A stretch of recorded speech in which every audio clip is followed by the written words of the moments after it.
Thank you so much. And again, let me also extend my appreciation to the choir and to the leadership of the online church. It is such a blessing to be part of you. And I have been blessed for all the times that I've been able to attend. In a special way, allow me also to appreciate the team for having thought it wise that we spend some good time discussing the issue of prayer. You know, this is one of the aspects that has been abused in the church today, to the extent that others say, just the way we are going to be looking at this, teach us how to pray. So they've taken on the role of teaching others, either to speak in tongues or, to come up with the issue of prayer. So it is a great aspect that we need. It is something that is needed for every believer. And the gospel writer, Luke, spends a lot of time discussing this issue of prayer. Actually, I was reading somewhere that he mentions or he talks about prayer probably about 9 times. That shows you how important it is. And I also know very well that among the Gospels, this is looked at as the gospel of prayer. So thank you so much, the team that felt it wise that we need to look at this aspect of prayer. And I would appreciate all the people that have really handled this topic right from Monday all the way to yesterday.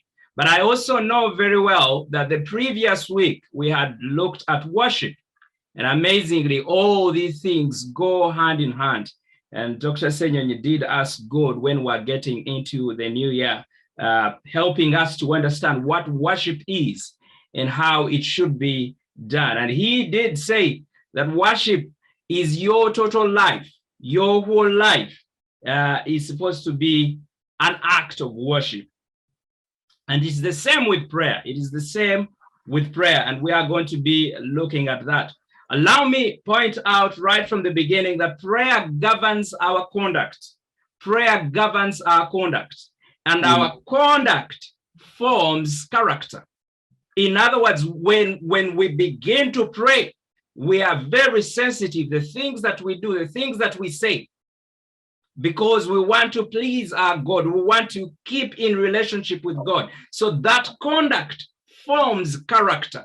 So prayer is something that makes us who we are.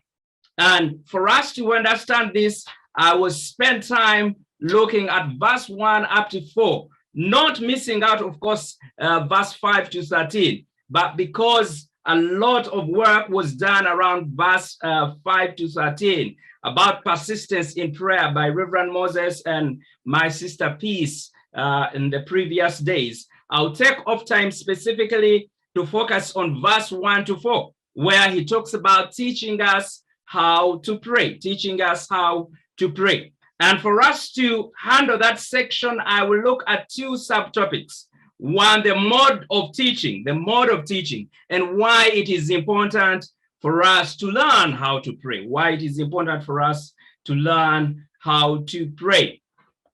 Now, we are told in verse 1 that once Jesus was in a certain place, and I'm using the New Living Translation, once Jesus was in a certain place praying, as he finished, one of his disciples came to him and said, "Lord, teach us to pray, just as John taught his disciples." Lord, teach us how to pray, just as John taught his disciples.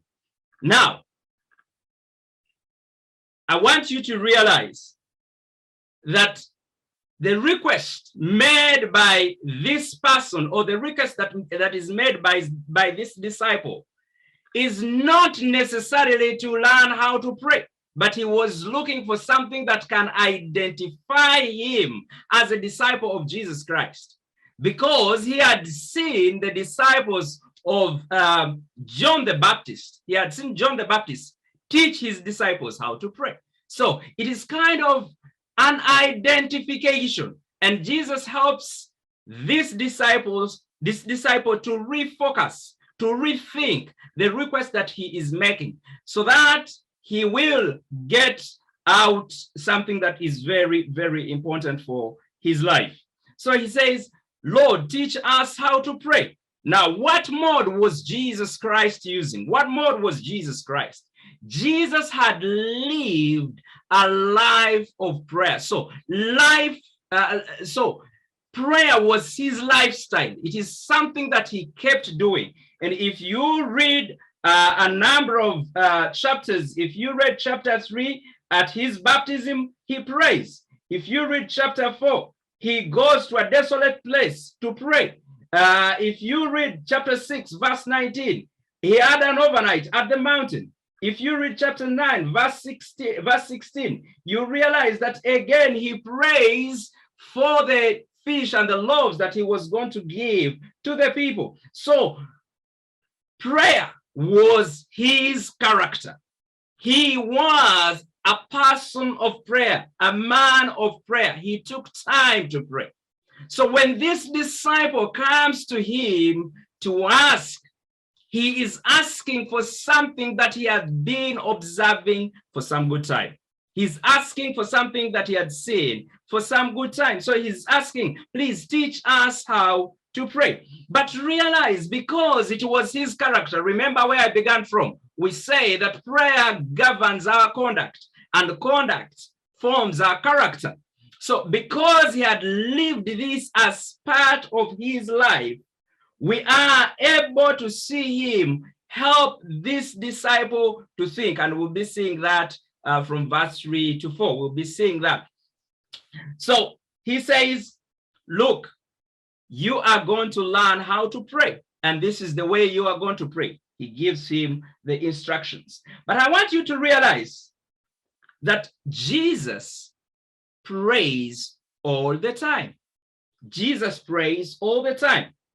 His life of prayer is not limited to a place. Is not limited to a synagogue or a temple or a mountain. He prayed all the time, and he prayed in all the places, because we are told he was in a certain place. If he was in a temple, certainly they would have told us he was praying in a temple. So he prayed all the time. I know we are living in a day and an age where we have reduced prayer to given places.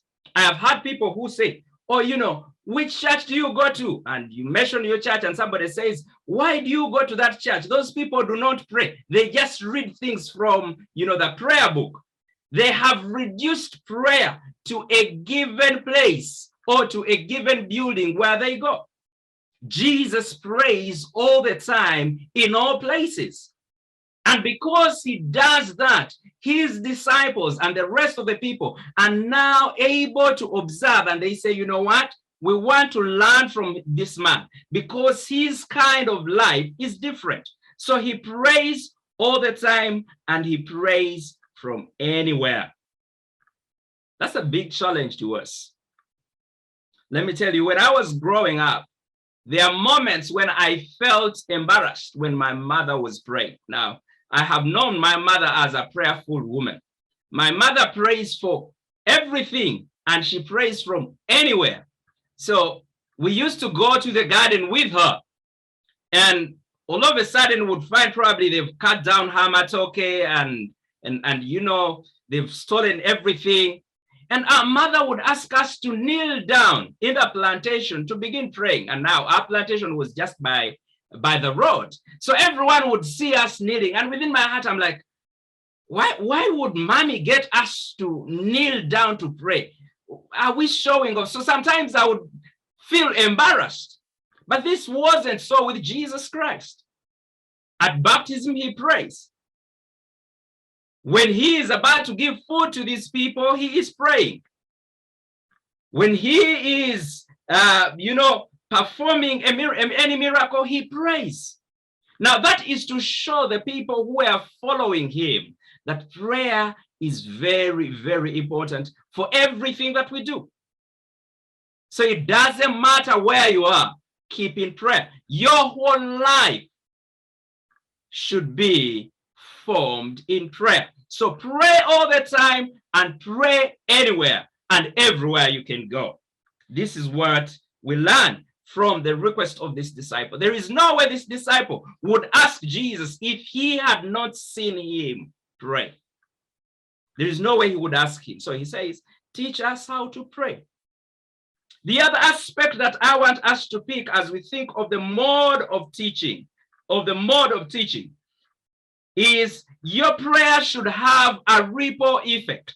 Your prayer should have a ripple effect. What do I mean? When you begin to pray, the people around you experience it. The people around you are able to say, oh, you know, this is a prayerful man. So they look at your character, they look at your conduct, and they come to a conclusion that my prayer, they come to a conclusion that this is a prayerful person. Does your prayer have a ripple effect? Jesus is walking with these disciples from time to time. They see him praying. They experience the things he does. They see him exorcising demons and all these things. And they understand that actually the way this man is strengthened is through prayer. Does your prayer have a ripple effect? I came across a book, The Necessity of Prayer by Bound, and he says this: get men to pray and they will quit sinning. Get men to pray and they will quit sinning. In other words, when people soak their lives in prayer, there is transformation in the land.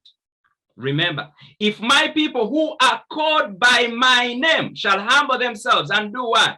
And they will call on my name, they will spend time in my presence, then shall I hear from the heavens and I will do something. That's what God is saying.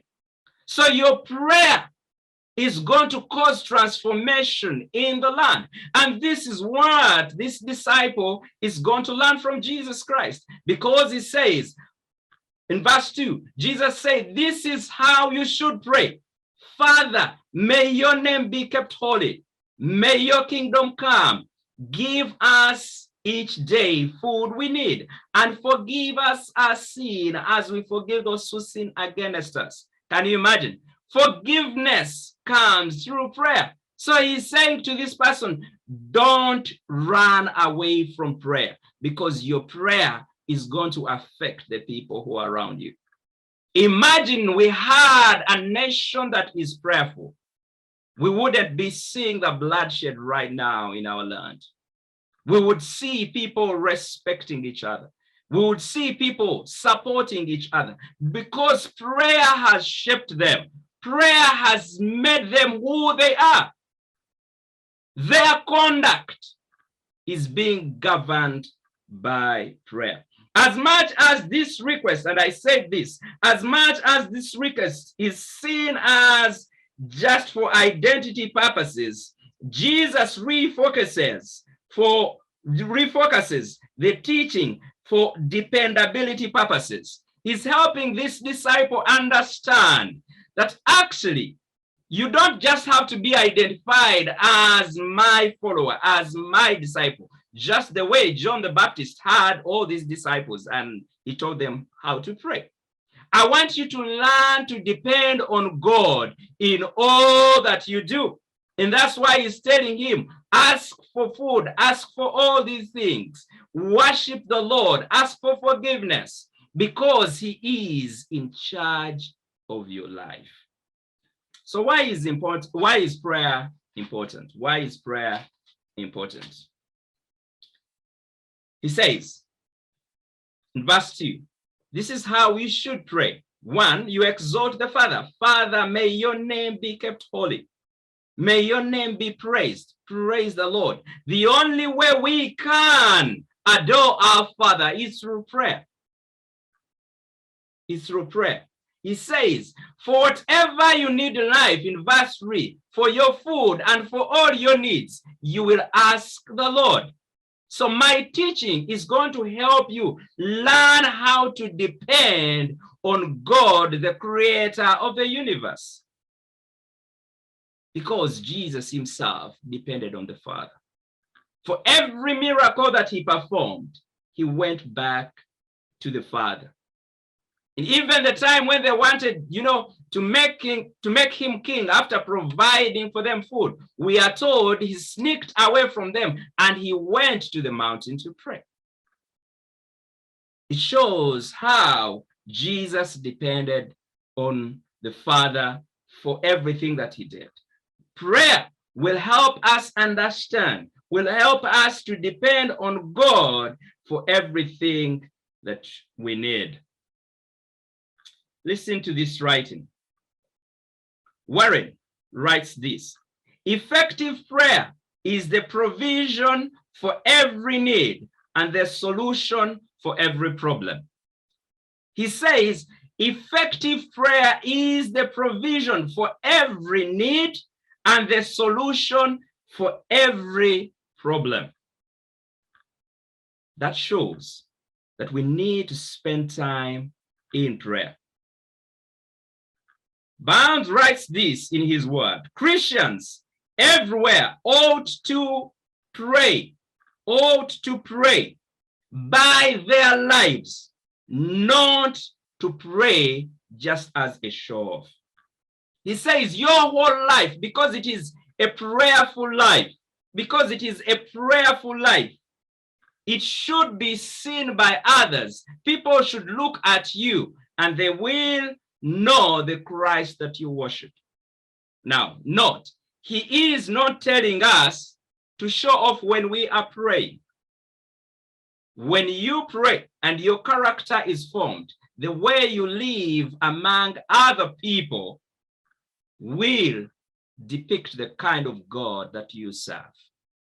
As I draw this to a close, let me remind you again that prayer is there to govern our conduct, and conduct will form character in us. The Lord desires that we will depend on him and we will learn from him all the time. Every time I kneel down to pray, I ask the Lord to help me learn what he desires from me. And I say to him, Lord, teach me how to pray, because I don't know how to pray.